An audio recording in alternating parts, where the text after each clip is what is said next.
बैठिए बहन जी, क्या परेशानी है आपको? डॉक्टर साहब, परेशानी तुहर बहन जिला नहीं है, परेशानी तुहर जीजा जिला है। क्या परेशानी है आपको? अरे क्या परेशानी है? दे दे, क्या तकलीफ है तोला? परेशानी एला नहीं डॉक्टर साहब, परेशानी मोला है। कभी एला परेशानी का थस, कभी मोला परेशानी का थस। क्या परेशानी है तोला? देखत नहीं हो, पागल हो गए तेला। अरे चिंता झिन कर, बड़े बड़े पागल ला ठीक करे हमें। ये बताते हैं पागल कब होयस? का बताओ डॉक्टर साहब, ए विधवा रिच नहीं एक साथ बिहाव कर पा रहे हो।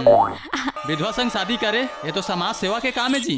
फिर पागल कैसे होगे? मैं ये विधवा संग बिहाव करूँ ना तो एक जवान बेटी से मोर दादा बिहाव कर ली। फिर का होइस?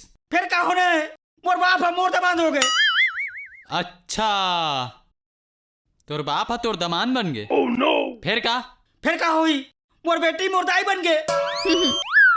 फिर का होइस? फिर का हुई से ओकर मन के बेटी हुई, ओ मोर बहनी हो गए। फिर का होइस? फिर का है, मैं ओकर नानी के घर वाला हूँ। तेकर सती ओमर मोर नतनी घर हो गए।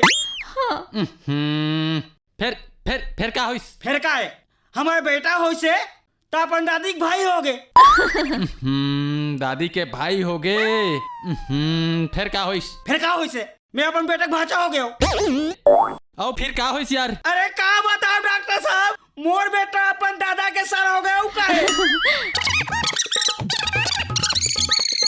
आओ ना डॉक्टर साहब। चुप चल उठ, मोला पागल कर देबे। चल हट, लेके चल एला हट। ए डॉक्टर साहब, साले, बताइए। मोला पागल कर देबे। सुना,